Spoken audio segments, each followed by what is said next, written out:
Ketika zaman sahabat pun banyak orang maksiat, banyak orang pemabuk, banyak orang yang melakukan keburukan. Tapi tidak semua sahabat bersikap keras. Tidak semua sahabat bersikap keras. Ada yang bersikap keras, ada yang enggak, ada yang cuek. Itu namanya man yu'ridu anhu wa la yata'radullah. Tidak, orang Jawa tidak ngedewo. Wa ilaman yang dulu ilaihi bi'ini rahmah. Ada orang ketika melihat orang maksiat tetap sayang dan berproses membina.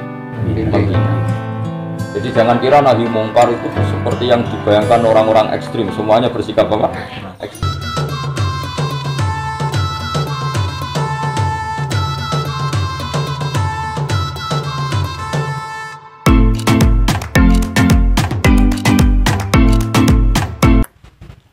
Menghadapi variasi atau macam-macamnya watak manusia. Dan kita tahu ya, dulu Abu Bakar mimpin mengganti Rasulullah itu yang menonjol sifat halusnya. Sifat halus itu bagus, tapi efeknya adalah kadang diakui pengakuan terhadap kebatilan. Misalnya kamu punya ponakan nakal, ya. Kalau halus terus dikira melegalkan apa? Kenakalan. Kalau putri pacaran, bulan yang pamane gak menegur, tetap baik-baik saja. Pasti itu dianggap ikrar atau pengakuan kalau itu tidak apa-apa. Efeknya ya menjadi dablek karena dia gak ditegur. Tapi kalau kamu terlalu keras, ponakanmu gak berani dolan. Efeknya juga gak bisa didik karena dolan saja gak berani. Menghadapi kebatilan ya gitu. Kalau kita terlalu lunak dianggap pengakuan atau tidak ingkar berarti dianggap pengakuan. Kalau terlalu keras tidak sempat membina karena mereka sudah apa? Lari. Sehingga era Umar mewakili keras, era Abu Bakar mewakili apa? Lunak. Bisa baca takbirnya nanti dilihat di grup tadi suatu saat Abdurrahman termasuk sahabat 10 yang mubasysyirina bil jannah, termasuk yang dipastikan masuk surga. Ketika Umar ditanya oleh Abdurrahman, kenapa engkau begitu keras? Jawabannya Sayyidina Umar, ya Abdurrahman, wallahi laqad lintu linnas hatta khasyitu wa filan. Halaman 25 ini saya betul kitab ini, lihat di halaman 25. Di halaman 25. Bodong bangge ya. Wallahi demi Allah laqad lintu, teman-teman alus sapa ingsun linnasi maring manusa. Saya bersifat lunak pada manusia. Hatta khasyitu sehingga wedi ingsun Allah filaini dan sifat lunak. Ya, di sini saya terjemah, saya saat lunak juga takut sebab lunak bisa dianggap pembiaran. Jadi kalau kita ketemu orang zina atau orang maling atau orang korupsi terus kita lunak, pasti dianggap apa? Pembiaran. Kalau itu kesalahan yang lazim. Tapi kalau kita terlalu keras, repotnya kita tidak sempat bina karena orang sudah lari. Terus sumastadatu alaihim hatta khasyitu wa hafiziddah. Sumastadatu mongkonuli keras ingsun alaihim ing atase umat hatta khasyitu sehingga wedi ingsun Allah fisiddati ing dalam kekerasan. Fa'ina mongko iku di al-makhraju jalan keluar. Terus di sini saya terjemah tapi saya juga takut Allah saat keras, sebab keras jangan-jangan termasuk tanfir, orang lari dari kebenaran. Jelas ya ini ya. Jadi metodenya para guru-guru kita tadi, kalau berteman orang fasik, kalau terlalu lunak dianggap pembiaran. Tapi kalau terlalu keras, orang lah. Ya saya tadi, kalau kamu punya anak atau keponakan pacaran, terus kamu seakan-akan tidak ada apa-apa, pasti dianggap itu pelegalan. Tapi kalau terlalu keras, ponakan kamu tidak main ke kamu, nggak sempat. Jadi ini kan, nah metode ini yang terbaik tentu Indonesia, termasuk yang terbaik adalah Indonesia karena perubahan Indonesia dari negara Buddha Hindu menjadi Islam itu tanpa pertumpahan darah. Karena tadi ada tradisi yang dibiarkan kayak 7 hari, 40 hari, tapi diisi dengan yang sekarang Islam. Karena kalau terlalu dikritik itu syirik, pasti mereka kan mikirnya gini, wis masuk Islam udara nih. Tapi kalau nggak diisi dengan tahlil, memang zaman dulu ritualnya mungkin ya memuji-muji dewa dewi, jadi setengah-tengah. 7 harinya dibiarkan, 40 harinya dibiarkan, tapi isinya yang diganti. Sehingga tidak ada unsur syirik sama sekali, tapi mereka tetap terhormat karena tidak semuanya dirubah. Terus ini yang tadi barusan difoto tadi, An Sufyan bin Uyainah halaman 24 ya, halaman 24. Sufyan bin Uyainah ini gurunya Imam Syafi'i. Itu ada Kana Isa wa Yahya alaihi wassalam ya'tiyanil qaryah. Isa dan Yahya mendatangi satu perkampungan. Fayas alu Isa an syirori ahliya. Jadi kalau Isa mau refreshing, rislah, mau pergi, mesti tanya penduduk terburuk itu mana. Jadi masyarakat yang masih buruk itu mana. Wayas alu Yahya an khiyari ahliya. Kalau Nabi Yahya tanya penduduk terbaik kawasan sini mana. Ini Yahya dan Isa itu dua nabi besar yang satu periode. Semuanya masih muda, Isa dan Yahya. Jadi termasuk dua nabi yang satu periode. Faqala lahu Yahya lima tanzilu ala syiradin nas. Kata Nabi Yahya, kenapa kamu Isa malah nyari orang-orang yang masih buruk, masih enggak benar. Terus faqala Yahya, ini jawabannya Nabi Isa, qala innama ana tabibun udawil mardo. Saya ini nabi itu ibarat dokter, tentu ingin menyembuhkan yang sakit. Jadi kalau kamu dokter mau peneliti penyakit itu pasti cari daerah yang kena endemik. Jadi itu dua figur besar. Tapi berteman orang fasik resiko. Nah iman pas-pasan kan ketularan. Nah, sehingga ada figur Nabi Yahya hanya mau berteman orang soleh. Yang Nabi Isa mengatakan teman orang fasik gak apa-apa asal posisi kamu sebagai dokter. Jadi bukan yang tertular tapi yang menyembuhkan. Lalu itu jadi istiadat besar dalam kalangan NU, kalangan ulama. Ada ulama yang selalu nangani orang-orang nakal, yang berteman orang-orang nakal. Itu nggak apa-apa asal betul-betul posisinya penyembuh, bukan ketularan. Makanya itu udah bagus untuk antum, untuk kamu semua ini nggak bagus. Potensinya itu ketularan. Tapi ini khazanah, apapun itu ini khazanah ilmu. Jadi dulu sanad-sanad nyun sewu misalnya yang terkenal dulu Gusmi kan sering dandani orang yang macam-macam, Gus Dur yang ngancani orang macam-macam. Tapi beliau-beliau ini yang penyembuh, Gus Nasir juga ngancani orang macam-macam. Beliau-beliau kan penyembuh apa? Itu juga ada manhajnya seperti Nabi Isa dulu kalau di satu kawasan berteman sama orang macam-macam. Tapi posisi Nabi Isa penyembuh. Ya, Nabi Yahya nggak mau resiko. Beliau hanya berteman orang-orang. Makanya jadi dua istihad besar. Contoh gampang banyak kiai yang anaknya kuliah di Jerman, di Amerika, dan negara non muslim. Tapi banyak yang imannya kuat, gus-gus yang baik atau yang enggak gus tapi imannya kuat. Tahu-tahu di Eropa ada komunitas kajian seperti teman-teman kita TKI banyak di Korea. Tapi enggak menjadi ateis, malah bikin masjid, bikin kajian Islam di tempat yang enggak Islam. Itu mazhabnya Nabi Isa, mazhabnya Nabi Isa. Karena innama ana tabibun udawil mardo. Seorang nabi atau seorang kiai atau seorang ulama itu adalah dokter penyembuh orang. Maka kata kuncinya itu yang kita posisi penyembuh, bukan yang tertular. Itu saja kata kuncinya. Jadi jangan hanya istihad tapi filosofinya apa? Penyembuh bukan yang Karena kan kamu bisa ngitung, misalnya iman kamu posisinya 100%. Kefasikan mereka kan bawaan nafsu paling 10%. Tentu 10 kalah dengan 100. Tapi kalau syahwat kamu, potensi syahwat kamu saja sudah 100%. Takwa kamu 10%. Itu nggak usah ketemu orang nakal aja udah potensinya. Itu bagian dari masalah, bukan penyelesai masalah.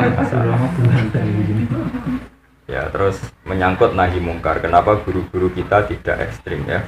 Guru-guru kita termasuk mulai Mbah Mun sampai Wali Songo tidak milih sikap apa? Ekstrim. Ini sampai itu ada takbirnya kok. Maksudnya tagnya itu ada. Siapa yang moto tadi? Bagian moto. Ini di foto ya.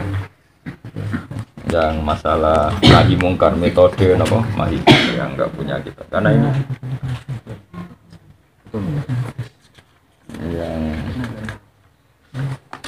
yang halaman itu ya. Ya, nah ini halaman 20 coba teman. Halaman 20. 20.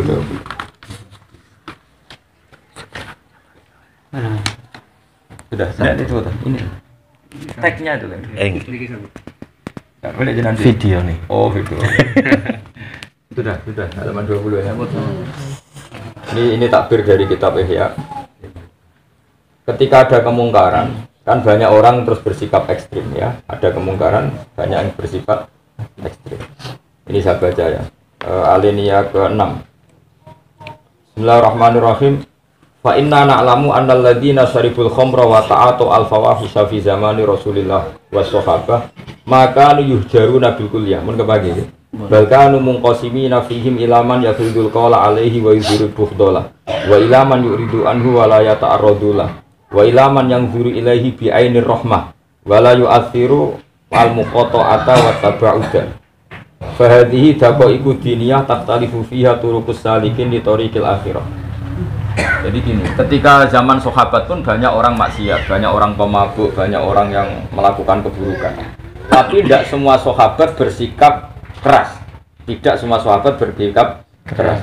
Ada yang bersikap keras, ada yang enggak, ada yang cuek. Itu namanya man yuridu anhu wa la yata'arradullah. Tidak corong Jawa tidak ngledewo. Wa ilaman yang zuru ilaihi bi ainir rahmah. Ada orang ketika melihat orang maksiat tetap sayang dan berproses membina. Jadi jangan kira nahi mungkar itu seperti yang dibayangkan orang-orang ekstrim. Semuanya bersikap apa? Ekstrim, keras. Zaman sahabat itu sudah ada yang bersikap lunak. Itu yang disebut wa ilaman yang zuru ilaihi bi ainir rahmah. Orang yang melihat dengan pelaku kemungkaran dengan mata kasih sayang, dengan pandangan kasih sayang. Wala yu'athirul muqata'ah wa tabaud. Tidak mendahulukan atau memilih sikap terputus. Misalnya kamu punya ponakan nakal atau punya tetangga nakal, lu anggap wong liya. Kalau dipek kelompok lain yang maksiat itu malah jadi orang nakal betul. Tapi kalau kamu masih membina meskipun belum tobat, masih membina lagi meskipun belum tobat, kan potensi kembali tinggi. Tapi kalau kamu sudah kira ponakanku wong liya, terus dipek orang nakal, malah benar-benar jadi orang nakal. Jadi kalau konsep nahi mungkar semuanya keras itu tidak semua sanad kita seperti itu. Ini takbir dari kitab Ihya.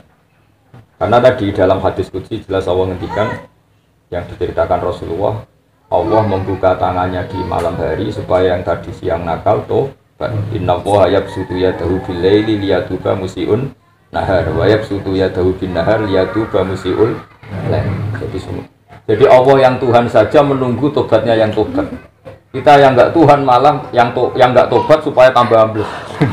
Yang Islam dikafirkan, yang nakal ditambah nakalkan.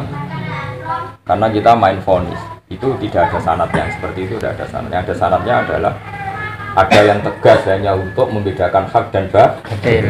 Tapi dalam tegas itu ada proses pembinaan, itu jelas ya. Maka di situ saya terjemah tidak semua sahabat ketika melihat kemungkaran bersikap tegas, keras dan ekstrim. Ada yang tetap santun, lemah lembut kepada pelaku mungkar. Tentu berharap mereka lebih baik dan menjadi baik. Guru-guru kita punya cara menanamkan kebaikan dari dalam sehingga menjadi sikoh, bentukan karakter yang menjadikan seseorang mencintai kebenaran dan ingin melakukannya, dan membenci kemungkaran dan ingin meninggalkannya, dan ingin juga menghentikannya. Jadi kalau tradisi di pesantren kan mulai kecil orang ditanamkan anti zina, anti maling, anti korupsi. Itu tua-tua tertanam anti maling, anti korupsi. Bahkan ingin mensuasanakan sekelilingnya juga anti maling, anti korupsi, anti zina. Itu mulai dulu tradisi guru kita seperti itu. Jadi membina dari batin, membina dari batin, dari dalam. Kula waca. Wa amat ta'yidu fa ka'annahu jami'un lil kulli wa huwa ibaratun an taqwiyati amrihi bil basirah min dakhilin wa taqwiyatul batsi wa musa'adatul asbab min kharijin. Jadi kalau tradisi zaman Imam Ghazali, orang dibina dari dalam, kemudian ada kecenderungan anak itu ingin melakukan kebaikan dan meninggalkan kemungkaran. Karena dijanjeni kalau baik itu pahala, kalau mungkar itu masuk neraka. Terus ayatu habiru fil qudus, yaitu kemampuan seseorang dididik supaya punya roh kudus. Maksudnya roh kudus di sini kata Imam Ghazali maksudnya adalah judun ilahiyun yasihu fil batin yakwa bihil insan ala taharril khairi wa tajannubi syarri. Jadi roh kudus maknanya di sini apa? Kedermawanan ketuhanan, artinya sikap baiknya Tuhan ke kita. Yasihu fil batin atau yasbahu fil batin, ini sudah menjadi mental kita. Kemudian dari mental itu orang ingin melakukan kebaikan dan menjauhi keburukan. Hatta yasira tamani'in min batinihi ghairi maksus. Sehingga itu jadi satu penghalang kalau dia mau melakukan kemungkaran. Misalnya kita benci seseorang, biasanya kalau benci kan sering ngerasani, sering ngata-ngatain. Tapi kalau bawaan orang soleh lagi ngerasani astagfirullahaladzim. Misalnya delok wong ayu mungkin orang normal ya sahabat tapi terus gak diteruskan astagfirullah. Meskipun nanti yang melihat lagi astagfirullah. Tapi itu jadi manek karena dulu dididik maka setiap di mana-mana jadi apa? Manek. Begitu juga kebaikan. Mulai kecil dididik sholat itu meskipun di Korea, di Jepang kalau nggak sholat itu tidak nyaman. Itu TKI yang di Korea saya melihat betul itu kerja di pabrik itu waktu jeda makan itu dipakai waktu sholat. Jadi mereka dikasih jeda makan di 20 menit. Itu kalau minta pamit sholat nggak boleh, tapi mereka mengorbankan waktu makannya demi untuk sholat. Jadi pamit 20 menit untuk makan, tapi mereka sholat. Ya jadi ini jelas ya. Jadi apa guru-guru kita sanadnya sampai Rasulullah SAW. Sebetulnya manusia itu tidak punya pilihan dalam bersikap tadi. Kalau kamu terlalu lunak dianggap mengakui kebatilan atau mengakui kemaksiatan. Kalau terlalu keras orang lari dari kamu, akhirnya orang kau berdidik. Orang ya tadi kamu punya ponakan nakal misalnya.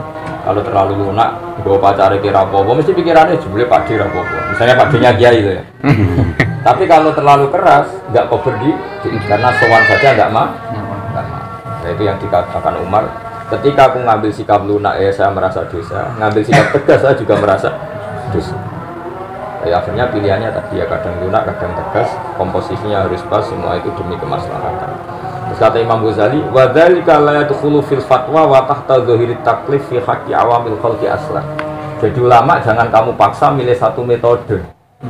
Saya kalau sama kemungkaran kamu harus tegas keras. Bagi orang tertentu keras dan tegas itu satu keangkuhan. Tapi kalau kamu lunak bagi orang tertentu itu dimanfaatkan. Sehingga kata Imam Ghazali ulama jangan paksa mengikuti salah satu metode itu. Nanti mereka akan improvisasi sendiri. Mana yang baik? Mana yang baik? Karena tadi memang ya tadi kayak apa?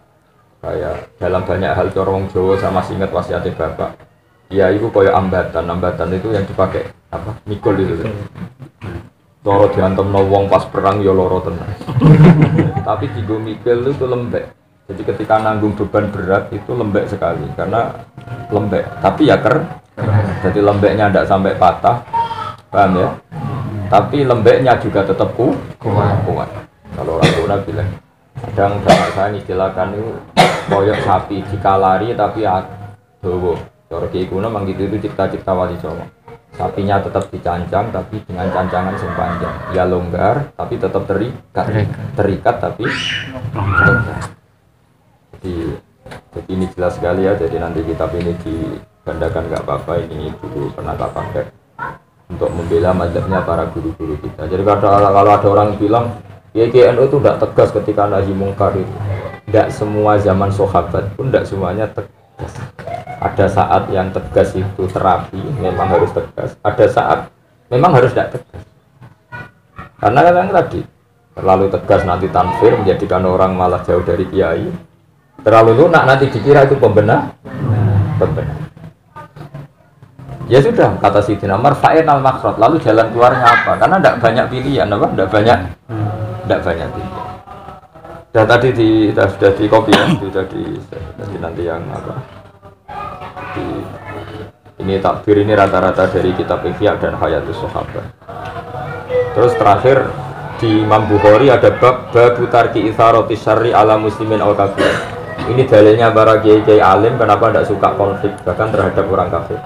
Imam Bukhari pernah punya satu bab dalam kitab Bukhari babu tarki itharati syarri ala muslimin wa kafirin bab meninggalkan chaos atau menggerakkan kekacauan baik kepada orang muslim maupun orang kafir.